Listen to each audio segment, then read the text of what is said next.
Shalom Bapak Ibu, Saudara yang dikasihi Tuhan.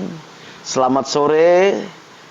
Selamat datang di dalam acara Masa Depan Cerah bersama dengan Tuhan.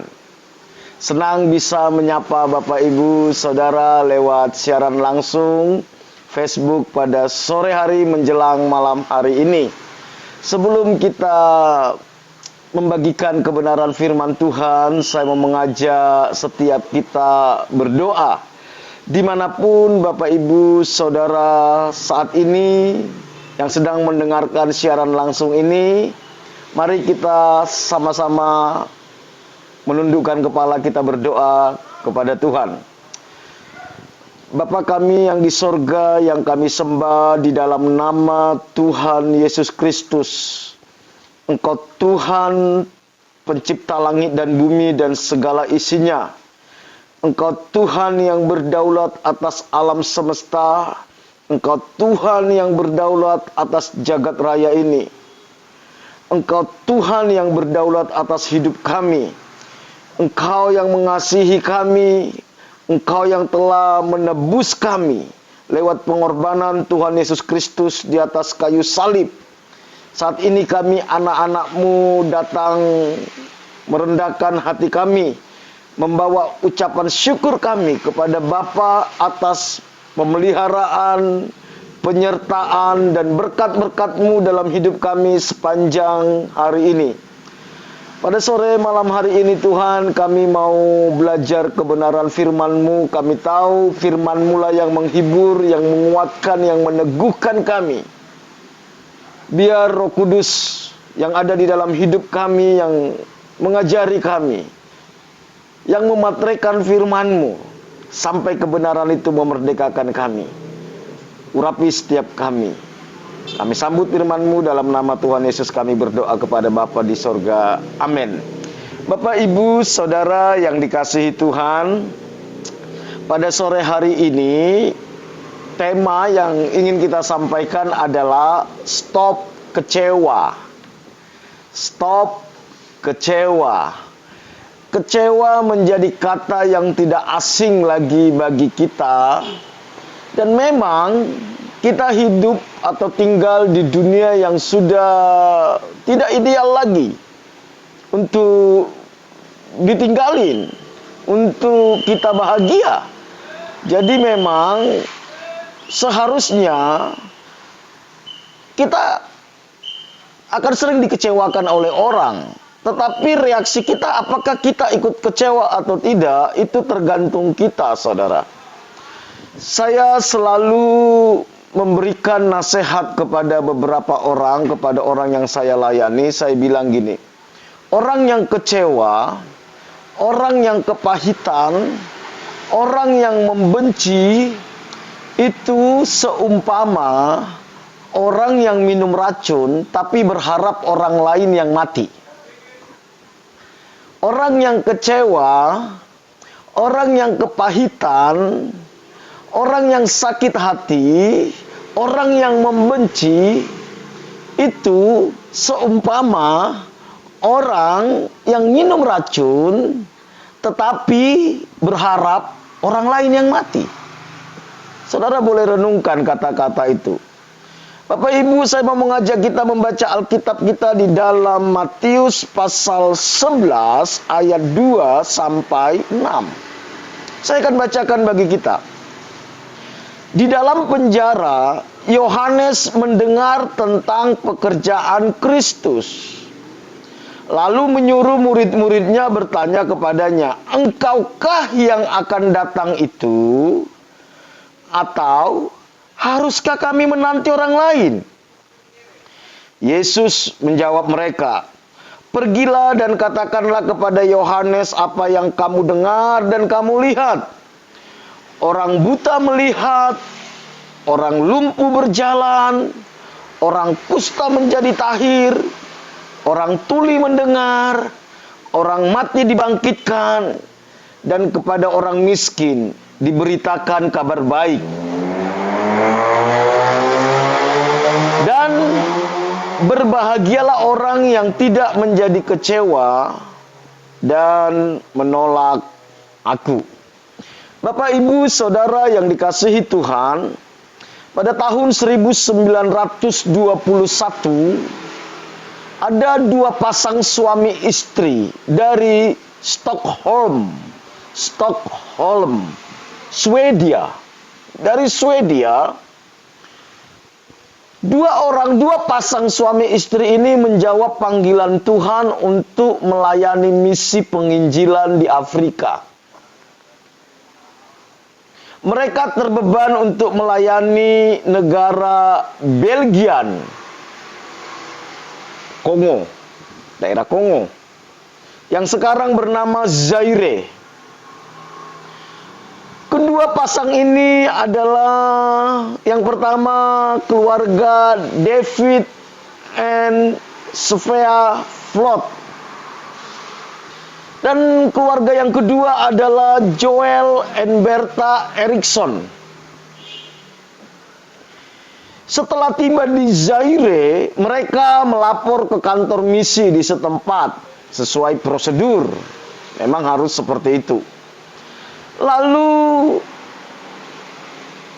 dengan semangat mencintai Tuhan dan mencintai panggilan Tuhan dan kerinduan melihat daerah Zaire dimenangkan untuk Tuhan, kedua pasang suami istri ini menggunakan parang. Mereka membuka jalan melalui hutan pedalaman yang dipenuhi oleh nyamuk malaria. David and Sophia membawa anaknya David Junior. Saat itu usia anaknya itu baru 2 tahun, Bapak Ibu. Memang sebuah keputusan yang sulit untuk dipahami dengan logika. Kalau kita melihat dari sudut pandang masyarakat umum, Saudara. Dalam perjalanannya, ternyata David Junior terkena penyakit malaria, Saudara.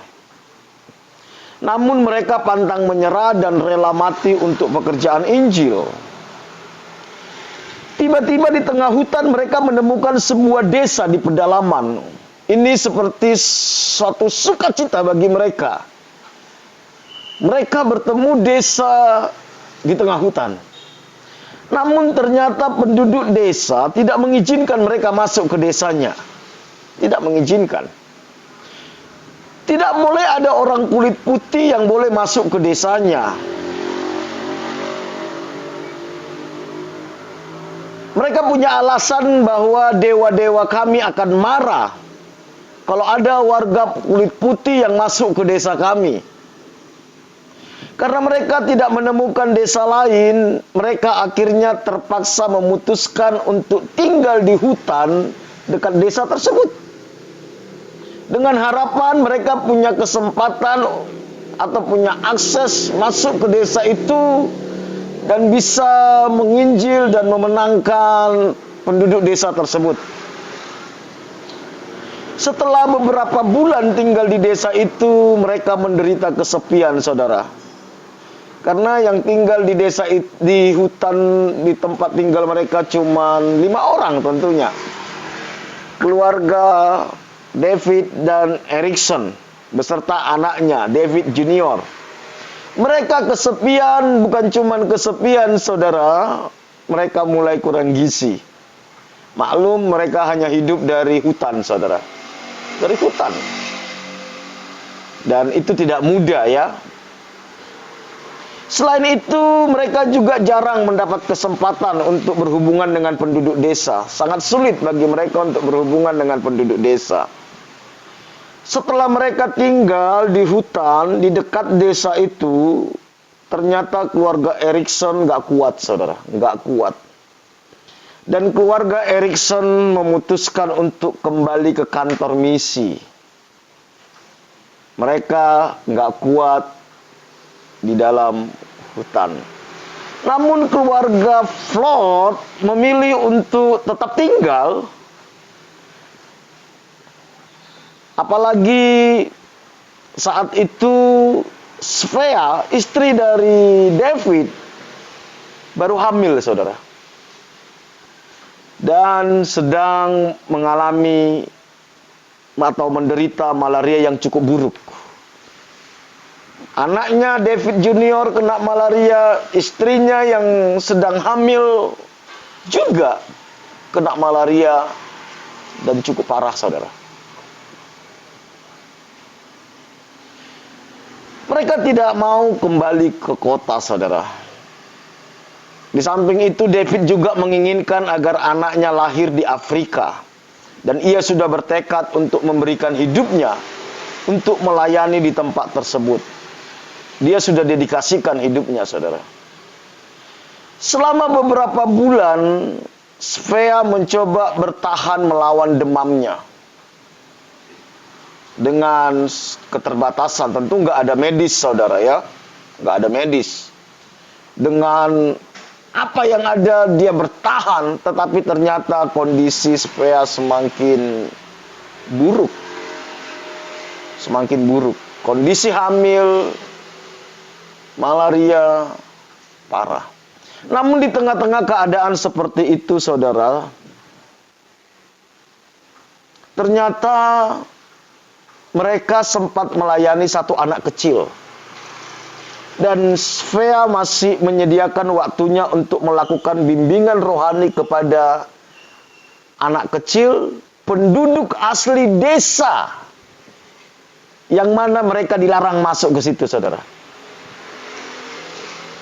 Mungkin ini salah satu alasan yang sangat kuat juga bagi mereka untuk tidak mau meninggalkan desa hutan itu, saudara. Karena ada satu anak kecil yang mereka layani dari desa itu, saudara. Dan itu sudah cukup menjadi alasan bagi mereka untuk tetap tinggal di hutan. Dapat dikatakan bahwa anak kecil itu adalah satu-satunya hasil pelayanan Injil yang dilakukan oleh keluarga Flot, saudara. Satu-satunya anak kecil itu. Saat Svea melayaninya, saudara, anak kecil itu hanya tersenyum. Karena apa? Kendala bahasa, kendala budaya. Mungkin dia tidak mengerti banyak apa yang diajarkan oleh Svea, istri dari David. Dia hanya tersenyum setiap diajari, saudara. Penyakit malaria yang diderita oleh Svea semakin memburuk, saudara. Sampai akhirnya ia hanya bisa berbaring. Hanya bisa berbaring, udah gak kuat berdiri, gak bisa jalan, saudara. Tetapi syukur, akhirnya istri David melahirkan seorang anak perempuan. Dan anak itu sehat, saudara. Anak itu sehat. Namun istri dari David, yaitu Svea, gak bertahan, saudara. Tidak bisa bertahan lagi. Seminggu setelah anak perempuannya lahir, keadaan Svea semakin buruk dan menjelang kematian. Ia berbisik kepada sang suami, yaitu David Flot, saudara. Dia berkata seperti ini. Pesan terakhir dia kepada suaminya adalah, berikan nama Aina kepada anak kita. Dia hanya titip pesan itu. Berikan nama Aina kepada anak kita. David sangat terpukul dengan kematian istrinya. Sangat terpukul, sangat terpukul. Ia membuat peti mati sendiri buat istrinya, lalu dia menguburkan sendiri. Saat ia berdiri di samping kuburan istrinya, saudara, ia memandang kepada anak laki-lakinya yang ada di samping. Sambil ia mendengar tangis bayi perempuan di dalam gubuk. Dan gubuknya itu terbuat dari lumpur, saudara. Saudara bisa bayangkan bagaimana hancurnya hatinya David ketika menguburkan istrinya. Anaknya di samping laki-laki yang berumur 2 tahun, hampir 3 tahun, sedang menangis. Dan bayinya yang baru sekitar 10 hari, lebih kurang, menangis di dalam gubuk. Dan gubuk itu terbuat dari lumpur, saudara. timbul kekecewaan yang teramat sangat dalam hatinya. Sebagai seorang suami yang mencintai istri, sebagai seorang hamba Tuhan yang mendedikasikan hidupnya kepada Tuhan, sebagai seorang bapak yang mengasihi anak-anaknya, dia sangat kecewa. Dengan emosi yang tidak terkontrol, David berseru, "Tuhan, mengapa kau izinkan ini terjadi? Mengapa kau izinkan ini terjadi?" Bukankah pertanyaan atau pernyataan ini yang sering kita ajukan kepada Tuhan ketika kita mengalami masa-masa yang kita tidak sukai, atau masa-masa yang bisa menggoncangkan jiwa kita? Tentu itu manusiawi, saudara, manusiawi. Dia menjerit kepada Tuhan. "Bukankah kami datang kemari untuk memberikan hidup kami dan melayani Engkau?" katanya sama Tuhan. "Istriku cantik dan pandai sekarang telah tiada. Anak sulungku baru 3 tahun dan nyaris tidak terurus. Apalagi si kecil yang baru lahir. Setahun lebih kami di hutan ini, dan kami hanya memenangkan seorang anak kecil yang bahkan mungkin belum cukup memahami berita Injil yang kami ceritakan." Itulah ungkapan David. "Engkau telah mengecewakan aku, Tuhan. Betapa sia-sianya hidupku." Puncak dari kekecewaan David, saudara, akhirnya dia berkata, sia-sia semua. Bapak Ibu, mungkin saudara juga pernah mengalami atau sedang mengalami. Engkau berkata, "Semua yang saya perjuangkan selama ini habis sia-sia. Seolah-olah Tuhan gak ada. Seolah-olah Tuhan gak peduli." Itu yang dialami oleh David. David yang cinta Tuhan, yang menyerahkan hidupnya untuk mendedikasikan diri di pedalaman Afrika. Kemudian David memutuskan untuk kembali ke kantor misi di Afrika, saudara. Dia tinggalkan pelayanan. Ketika dia masuk ke dalam kantor misi yang ada di pusat di Afrika, saudara, saat itu David bertemu lagi dengan keluarga Erikson, yang dulu mereka sama-sama ke hutan, saudara. Bertemu. David berteriak dengan penuh kejengkelan kepada Erikson. Dia berkata seperti ini, "Saya akan kembali ke Swedia. Saya tidak mampu lagi mengurus anak ini. Saya ingin menitipkan bayi perempuanku kepadamu." Dan bayinya yang baru lahir, saudara, dititipkan kepada sahabatnya itu, yaitu Erikson. Kemudian David memberikan Aina, anak yang baru lahir itu, kepada keluarga Erikson untuk dibesarkan. David pulang kampung ke Swedia, saudara. Persisnya ke Stockholm, ke kampung halamannya. Tetapi sepanjang perjalanan ke Swedia, David float, berdiri di atas dek kapal. Saat itu ada kapal laut, saudara. Dia berada di atas dek kapal. Ia merasa sangat kesal sama Tuhan. Sangat kesal. Sangat kesal. Ia menceritakan kepada semua orang tentang pengalaman pahitnya. Biasa, orang kalau lagi kepahitan, lagi kecewa, dia suka menceritakan kepada orang-orang, saudara ya. David juga melakukan hal yang sama. Dia berkata bahwa ia telah mengorbankan segalanya, tetapi berakhir dengan kekecewaan. Ia yakin ia sudah berlaku setia, tetapi Tuhan membalas hal itu dengan cara tidak peduli terhadap dia. Segalanya dia sudah berikan sama Tuhan, tapi kelihatannya Tuhan gak peduli sama David. Itu yang ada di dalam benaknya David, saudara. Setelah tiba di Stockholm, di kampung halamannya, saudara, di Swedia, David Flott memutuskan untuk menjadi seorang bisnismen. Dia nggak mau lagi urusan pelayanan. Dia mulai usaha di bidang importir, saudara. Import.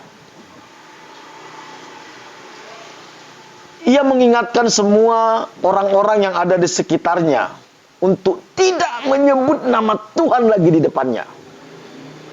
Jadi kalau ada orang yang coba menyebut Tuhan di depan dia ngamuk, saudara. Dia marah sama Tuhan. Dia marah sekali kalau orang menyebut Tuhan di depannya dia. Dan David akhirnya terjatuh ke dalam kebiasaan minuman keras, saudara. Bekerja malam mabuk, bekerja mabuk, bekerja mabuk. Itulah yang dilakukan oleh David untuk melampiaskan kemarahannya dan kekecewaannya kepada Tuhan, saudara. Mungkin ada saudara yang saat ini punya pengalaman persis dengan David, saudara. Kalau engkau sedang dengarkan siaran ini, saya mau kasih tahu, Tuhan mengasihimu. Tuhan mengasihimu. Tuhan ingin engkau kembali. Tidak lama setelah David Flott meninggalkan Afrika, ternyata pasangan suami istri Erikson, di mana dia menitipkan bayi perempuannya, Aina, ternyata meninggal, saudara. Erikson dan istrinya meninggal karena diracun oleh kepala suku tempat mereka pelayanan. Diracun. Selanjutnya Aina, anak dari David, diasuh oleh Arthur dan Annabeth, seorang misionaris juga. Dia diambil oleh Arthur dan Annabeth. Keluarga ini membawa Aina ke sebuah desa yang bernama Misisi, tepatnya di utara Kongo, saudara. Tepatnya di utara Kongo. Di sana Aina dipanggil dengan sebutan Egi. Jadi namanya tidak lagi Aina, saudara. Atau panggilannya tidak lagi Aina, tapi Egi. Si Egi kecil segera belajar bahasa Swahili, tempat mereka tinggal, dan bermain dengan anak-anak Kongo, saudara. Ya, anak kecil biasalah. Tapi saat-saat sendirian, si Egi sering bermain dengan hayalannya. Dia suka berhayal. Dan yang menarik, saudara perhatikan ini. Yang menarik, ia sering berhayal bahwa ia memiliki 4 saudara laki-laki dan 1 saudara perempuan. Dan tidak tahu dari mana datang hayalan itu. Tapi ini menjadi penting nanti di dalam kisah ini, saudara. Di dalam hayalan itu dia memiliki 4 saudara laki-laki dan 1 saudara perempuan. Dan dia memberikan nama masing-masing saudaranya itu, saudara di dalam hayalannya itu. Keluarga Burke akhirnya kembali ke Amerika. Mereka sudah selesai misi di sana, mereka kembali di Amerika dan mereka menetap di Minneapolis di Amerika. Setelah dewasa, Egi berusaha mencari ayahnya, tapi sia-sia. Dia coba cari ayahnya di Swedia, dia di Amerika, tentu tidak mudah ya. Egi menikah dengan seorang pemuda bernama Dwayne Hart. Yang kemudian ternyata sang suami ini merupakan presiden dari sekolah Alkitab Northwest Bible College. Dia menikah dengan seorang presiden sekolah Alkitab yang bernama Northwest Bible College. Sampai saat itu Egy tidak tahu kalau ternyata ayahnya telah menikah lagi dengan adiknya Svea, adik almarhum istrinya. Dan, nah ini yang menarik saudara. Dan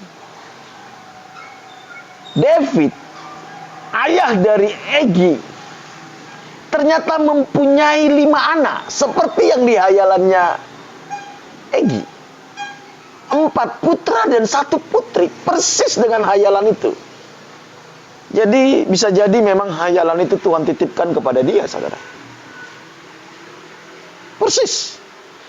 Suatu ketika sekolah Alkitab memberikan tiket kepada Egy dan suaminya untuk pergi ke Swedia. Mereka ke Swedia, tentu urusan pelayanan, saudara. Dan bagi Egy ini merupakan kesempatan untuk dia mencari di mana ayahnya. Saat tiba di London, saat mereka di London, saudara, Egy dan suaminya berjalan kaki di dekat Royal Albert Hall. Royal Albert Hall. Mereka jalan-jalan aja di sana tanpa tujuan. Ternyata di tengah jalan mereka melihat ada satu pertemuan penginjilan. Ada pertemuan penginjilan. Mereka, hamba Tuhan, tentu menarik perhatian mereka, saudara. Lalu mereka masuk ke dalam pertemuan itu. Dan mereka mendengar seorang pengkhotbah kulit hitam yang sedang bersaksi bahwa Tuhan telah melakukan perkara besar di Zaire. Zaire adalah tempat di mana Egy lahir. Tempat di mana mamanya dikuburkan. Tempat di mana papanya mulai pelayanan. Ada seorang pengkhotbah kulit hitam dengan berapi-api bercerita bagaimana Tuhan melakukan perkara besar di Zaire. Hati Egy terperajat mendengar itu. Dia terpesona. Setelah selesai acara tersebut, ia mendekati pengkhotbah tersebut dan bertanya gini. Pernahkah Anda mendengar atau mengetahui pasangan penginjil David dan Svea Flot di Zaire? Dia bertanya seperti itu. Pengkhotbah kulit hitam itu menjawab, ya, saya pernah dengar dan saya tahu pasti. Svea adalah orang yang membimbing saya kepada Tuhan Yesus Kristus waktu saya masih anak-anak. Mereka memiliki bayi perempuan, tetapi saya tidak tahu bagaimana keadaannya sekarang. Itu jawaban dari pengkhotbah tersebut. Egy segera berseru. Dia berseru dan dia menangis dan berkata kepada sang pengkhotbah, sayalah bayi perempuan itu. Saya adalah Egy Aina. Mendengar seruan itu, si pengkhotbah segera menggenggam tangan Egy dan memeluk sambil menangis dengan sukacita. Karena mamanya Egy lah yang membawa pengkhotbah ini menjadi mengenal Tuhan. Dan dia menjadi seorang penginjil. Egy tidak percaya bahwa orang ini adalah bocah yang dilayani oleh ibunya. Dia nggak percaya, saudara. Padahal papanya merasa bahwa dia gagal melayani Tuhan. Dia kecewa sama Tuhan. Karena memang cuma satu-satunya yang mereka hasilkan, cuma satu orang ini. Tetapi satu orang ini bertumbuh menjadi seorang penginjil yang melayani bangsanya. Dan pekerjaan Tuhan berkembang pesat di Zaire. Bagaimana pengkhotbah ini bercerita bahwa lewat pelayanannya ada 110.000 orang Kristen sekarang di sana. 110.000. Itu tahun 1920-an. 1930 lah, lebih kurang. 110.000 hasil dari satu orang ini. Ada 32 pos penginjilan yang dia bangun, beberapa sekolah Alkitab, dan dia punya rumah sakit dengan kapasitas tempat tidur 120 bed, saudara. Ayah Egy hanya mendapat satu, tetapi satu itu menjadi orang yang mengubahkan negaranya, saudara. Esok harinya Egy meneruskan perjalanannya ke Stockholm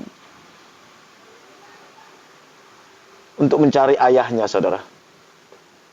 Ternyata berita tentang kedatangan Egy telah tersebar luas di kalangan tetangga-tetangga keluarganya.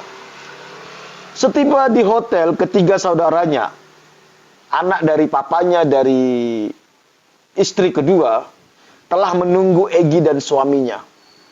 Dan akhirnya Egy mengetahui bahwa dia benar-benar memiliki saudara 5 seperti hayalannya, saudara. 5 seperti hayalannya.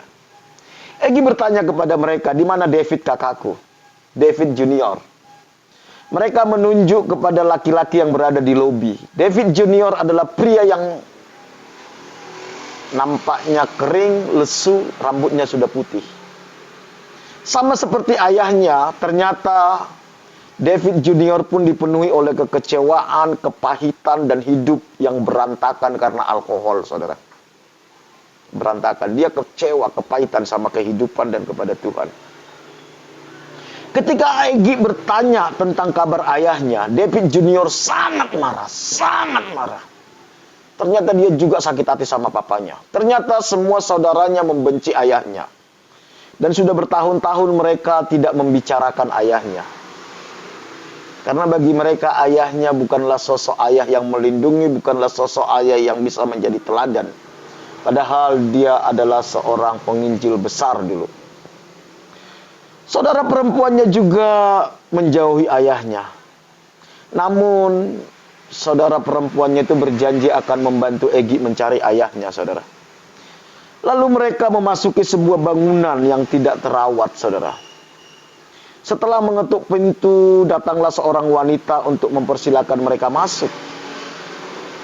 Di dalam ruangan itu dipenuhi botol minuman, saudara. Minuman beralkohol. Tetapi di sudut ruangan tampak seorang terbaring di atas ranjang. Ranjang itu cukup kecil.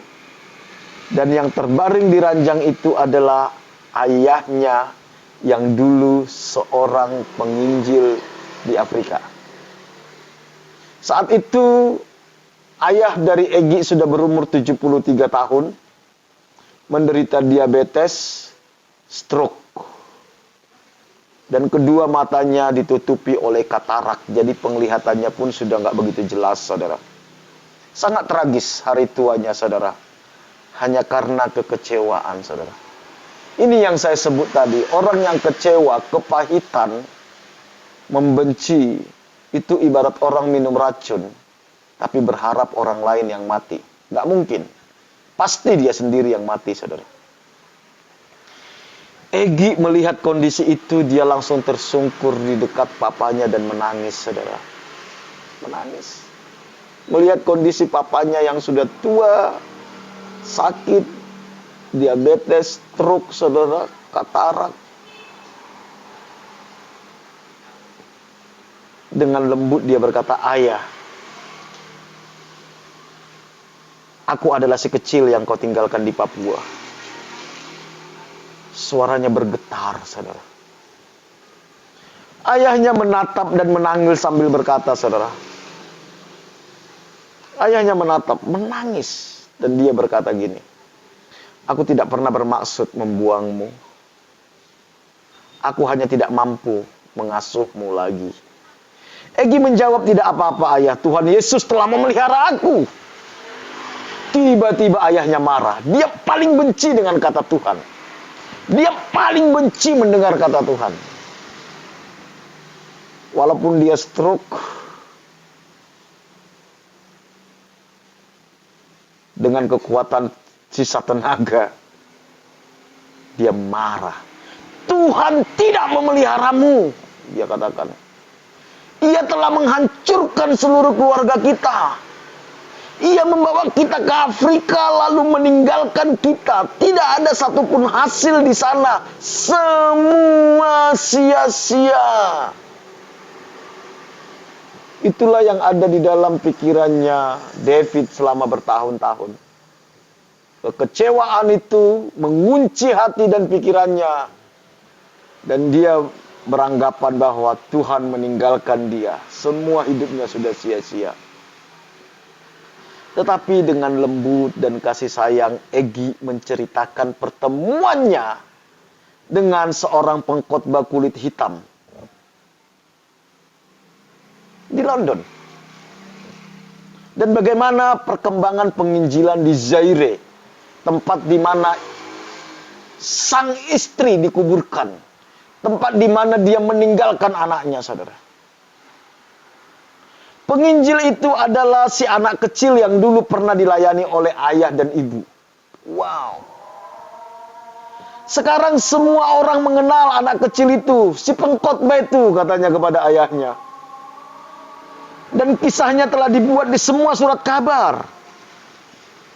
Saat itu Roh Kudus turun ke atas David Flood, saudara. Ia sadar dan tidak sanggup menahan air matanya. Dan dia bertobat, meminta ampun kepada Tuhan atas penilaiannya yang salah tentang Tuhan. Tentu ini anugerah bagi David, saudara. Dia punya kesempatan bertobat. Tidak lama setelah pertemuan itu dan pertobatan David Flood, saudara, dia meninggal. Dia meninggal. Bapak Ibu, kisah David Flood yang sangat panjang lebar ini mengingatkan saya tentang apa yang dialami oleh Yohanes Pembaptis. Seperti apa yang sudah kita baca tadi. Yohanes Pembaptis, dia orang yang sangat hebat, saudara. Dia membuka jalan bagi Tuhan Yesus. Dia orang yang lantang berteriak, "Bertobatlah! Sebab kerajaan Allah sudah dekat." Dia yang lantang berkata kepada ahli Taurat dan orang Farisi, "Hai engkau keturunan ular beludak." Dia yang membaptis Tuhan Yesus. Yohanes Pembaptis yang mendengar suara, "Inilah anakku yang kukasihi, kepadanya lah aku berkenan, dengarkanlah dia." Dan dia yang berkhotbah tentang Tuhan Yesus. Ternyata orang yang seperti ini pun bisa mengalami keraguan dan kekecewaan. Bisa mengalami keraguan dan kekecewaan. Alkitab berkata di dalam penjara. Penjara memang bukan tempat yang enak, apalagi saat itu. Tetapi penjara telah mampu menggoncangkan hatinya Yohanes. Telah mampu menggoncangkan keyakinannya. Telah mampu menggoncangkan kelantangannya ketika dia khotbah. Sampai akhirnya Yohanes mengutus murid-muridnya, saudara, dan bertanya kepada Tuhan Yesus, "Engkaukah yang akan datang itu? Atau kami menantikan yang lain?" Engkaukah yang datang itu? Atau kami harus menantikan yang lain? Dan di ayat 6 kita jelas melihat bahwa Tuhan Yesus memberitahu Yohanes kecewa, saudara. Kecewa. Mungkin dia tidak pernah berpikir bahwa dia akan mengalami seperti itu, saudara. Bapak Ibu yang dikasihi Tuhan, seringkali ketika kita mengikut Tuhan, bahkan melayani Tuhan, tidak jarang Tuhan mengizinkan kita mengalami hal-hal yang buruk. Hal-hal yang menyakitkan. Di mana seolah-olah Tuhan gak peduli sama kita. Di mana seolah-olah Tuhan itu membiarkan kita sendiri.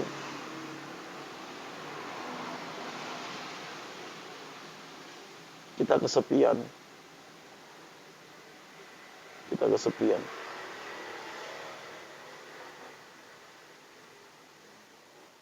Saudara, apa yang saudara pikirkan tentang hal itu? Bagaimana respon kita ketika menghadapi itu? Itu sangat penting. Respon kita. Apakah kita kecewa? Apakah kita meragukan kasih Tuhan? Apakah kita menuduh Tuhan jahat? Apakah kita menuduh bahwa Tuhan gak peduli atas hidup kita?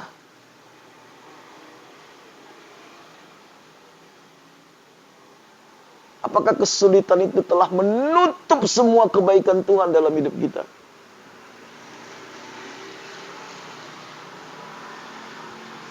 Setiap kita, apapun level rohani kita, apakah saudara baru bertobat kemarin, setahun yang lalu, 10 tahun yang lalu, bahkan 50 tahun yang lalu, apakah saudara jemaat, pelayan biasa, hamba Tuhan, pendeta, dosen teologi, apa saja pun status saudara dan saya.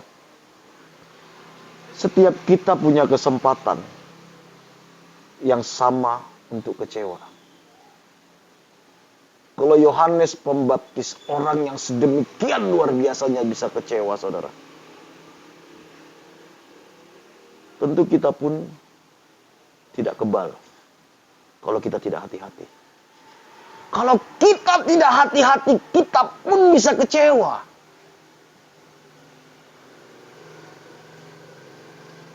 Kalau itu dibiarkan, saudara, maka kita akan melakukan hal yang mungkin tidak jauh berbeda dengan David Flood, saudara. Mari kita renungkan. Mungkin kita pun sekarang hari ini sedang kecewa, cuman pelampiasan kita agak sedikit rohani. Yang dulunya kita berapi-api total ikut Tuhan, akhirnya kita mulai biasa-biasa aja lah. Nggak usah terlalu fanatik lah, nggak usah terlalu total lah. Itu kan ekspresi kekecewaan. Stop, saudara, stop. Di dalam kitab Ayub dikatakan, aku tahu segala perbuatanmu. Engkau tidak panas dan engkau tidak dingin. Engkau suam-suam. Alangkah lebih baiknya engkau panas atau dingin. Karena engkau suam-suam, tidak panas dan tidak dingin, maka aku akan memuntahkan engkau. Tuhan mau cinta kita kepada Tuhan itu tidak ditentukan oleh keadaan kita, saudara. Apapun yang terjadi, karena itu yang Tuhan Yesus lakukan. Bagaimana agar kita tidak kecewa, saudara? Bagaimana agar kita tidak kecewa? Fokuslah kepada apa yang Tuhan telah kerjakan.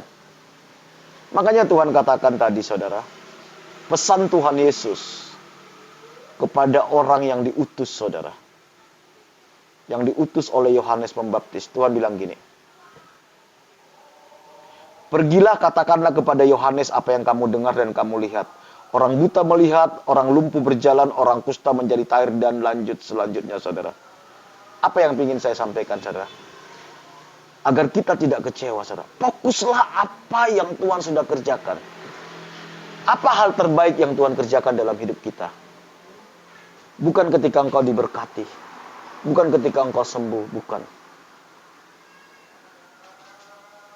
Fokuslah kepada pengorbanan Tuhan Yesus di atas kayu salib. Itu sudah cukup bagi kita untuk membuktikan bahwa Dia mengasihi kita.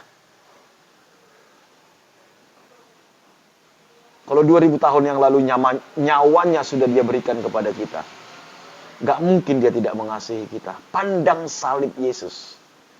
Pandang Dia yang berkorban di atas kayu salib, yang meneteskan darahnya, yang berseru, Eloi, Eloi, lama sabachthani. Allahku, Allahku, mengapa engkau meninggalkan aku? Gara-gara menebus dosa kita, Dia harus tanggung itu. Biar itu menjadi satu-satunya alasan kita bertahan, saudara. Karena Yesus sudah mengasihi saya. Yesus sudah menebus saya. Yesus sudah memberikan nyawanya bagi saya. Tidak ada hal yang lebih berharga melebihi ini. Tidak ada hal yang lebih berharga. Penyakit kita paling berapa lama sih? Alkitab katakan umur kita 70-80 tahun. Anggaplah 100 tahun. Tetapi itu tidak ada bandingnya dibanding kekekalan, saudara. Penderitaan kita mungkin sampai umur 80 tahun itu tidak ada apa-apanya dibandingkan sukacita yang Tuhan sediakan di kekekalan. Dan kekayaan yang kau nikmati di dunia sampai 80-100 tahun, itu tidak ada apa-apanya dibandingkan penderitaan di kekekalan karena kita memberontak sama Tuhan. Jangan jadikan materi, keadaan ini menjadi standar kita mengikut Tuhan. Tapi lihatlah pengorbanan Kristus. Yang kedua, milikilah motivasi yang benar dan murni dalam mengikut Tuhan. Bukan karena ikut-ikutan, bukan karena kata pendeta, bukan karena kata orang lain, bukan karena supaya saya bisa menikah. Bukan karena supaya saya kaya, bukan untuk diberkati, tapi untuk menggenapi semua rencana Tuhan dalam hidup kita, yaitu segambar dan serupa dengan Kristus. Kalau ini yang menjadi tujuan kita. Seperti Rasul Paulus bilang, apakah yang dapat memisahkan kami dari kasih Tuhan? Apakah penganiayaan? Apakah kelaparan? Apakah penderitaan? Tidak. Gak ada yang bisa memisahkan kita, saudara. Karena kasih Kristus itu udah cukup bagi kita. Mari di tengah-tengah masa sulit ini, di tengah-tengah penderitaan, tekanan yang mungkin kau sedang hadapi, stop kecewa sama Tuhan. Stop kecewa. Orang yang kecewa, orang yang kepahitan, orang yang terluka, orang yang membenci, itu seumpama orang yang minum racun, tetapi berharap orang lain yang mati. Itu sebuah kebodohan. Mari kita berdoa. Bapa kami yang ada di sorga, yang kami sembah di dalam nama Tuhan Yesus Kristus. Engkau Tuhan yang berdaulat atas hidup kami. Ketika Engkau tebus kami di atas kayu salib Tuhan, hidup kami milik-Mu. Tidak ada satupun peristiwa terjadi dalam hidup kami tanpa seizin Tuhan. Dan kalau Engkau izinkan segala sesuatu terjadi, kami percaya Engkau Tuhan punya maksud. Jauhkan dari hati kami pemberontakan, ketidakpercayaan kepada Tuhan, mencurigai Tuhan. Jauhkan dari hati kami umat-Mu. Bapa, hamba-Mu berdoa bagi anak-anak-Mu yang mendengarkan siaran langsung ini Tuhan. Mungkin hari-hari ini mereka sedang kecewa. Kecewa kepada Tuhan, kecewa kepada orang lain, kecewa kepada gereja, kecewa kepada pendeta. Hamba-Mu tahu ini tipu daya iblis ingin membinasakan mereka. Biar Engkau celikan mata rohani mereka. Untuk mereka memandang bahwa Kristus sudah mati bagi mereka. Bahwa Kristus sudah menebus mereka. Bahwa kasih-Mu sempurna dalam hidup mereka. Pulihkan mereka. Pulihkan Tuhan. Lepaskan dari segala belenggu tipu daya iblis. Berkati setiap anak-anak-Mu yang mendengarkan siaran ini Tuhan. Berkati rumah tangga, kesehatan, pekerjaan, usaha mereka, pelayanan mereka. Bahwa kami semakin hari semakin serupa dan segambar dengan Engkau. Memiliki pikiran, perasaan, kehendak yang sama dengan Kristus. Terima kasih Bapa. Berkati setiap anak-anak-Mu. Kami terus berdoa bagi bangsa kami Tuhan. Kami percaya Tuhan Engkau yang mengendalikan bangsa ini. Bangsa ini ada di dalam hati-Mu. Engkau punya rencana atas bangsa ini dan penduduk Indonesia Tuhan. Karena itu kami berdoa, genapi rencana-Mu atas Indonesia. Pulihkan Indonesia, berkati Indonesia. Bawa bangsa ini untuk mengenal kasih karunia-Mu yang Kau sediakan di dalam Kristus Yesus. Berkati pemimpin-pemimpin bangsa kami. Berkati Bapak Presiden Joko Widodo. Berkati para menteri dan semua staf-stafnya sampai yang paling rendah Tuhan. Berkati para gubernur, para wali kota, para bupati, camat, lurah, kepala desa, dan semua pegawai negeri sipil yang Tuhan percayakan mengelola bangsa ini. hikmat bijaksana takut akan Tuhan berikan kepada mereka. Bapa, kami berdoa segala rancangan-rancangan orang jahat, segala rancangan-rancangan orang fasik atas bangsa ini biar digagalkan di dalam nama Tuhan Yesus. Biar rencanamu digenapi atas bangsa ini Tuhan. Berkati Indonesia, berkati TNI Polri yang menjaga keamanan atas Indonesia Tuhan. Beri mereka hikmat, bijaksana, kekuatan, kemampuan. Lindungi mereka, lindungi keluarga mereka. Kami berdoa juga khusus buat para medis, para dokter, para perawat, semua orang-orang yang bekerja di rumah sakit, di puskesmas Tuhan. Kami minta Tuhan jagai, lindungi mereka dari pandemi COVID-19 ini Tuhan. Pulihkan hidup mereka Tuhan, pulihkan kekuatan mereka Tuhan. Berkati mereka, jagai keluarga mereka. Berdoa buat orang-orang yang sudah dinyatakan positif COVID-19 Tuhan. Tolong Tuhan, tolong kasihani mereka. Bahwa mereka mengalami kasih-Mu, mengalami kuasa-Mu, mengalami pemulihan yang daripadamu. Terpujilah Engkau, kami bersyukur buat sore menjelang malam hari ini. Berkati JJKV tempat ini di mana kami siaran Tuhan. Kami percaya hadirat-Mu ada di tempat ini. Berkat Tuhan melimpah di tempat ini Tuhan. Apapun yang dikerjakan di tempat ini Tuhan buat berhasil. Kami bersyukur dalam nama Tuhan Yesus kami berdoa kepada Bapa di sorga. Amin. Selamat sore Bapak Ibu. Tetap semangat, tetap kuat. Tetap percaya sama Tuhan. Sampai ketemu besok jam 6 sore di dalam acara yang sama, yaitu masa depan cerah bersama dengan Tuhan dengan tema yang berbeda. Tuhan Yesus memberkati kita semua.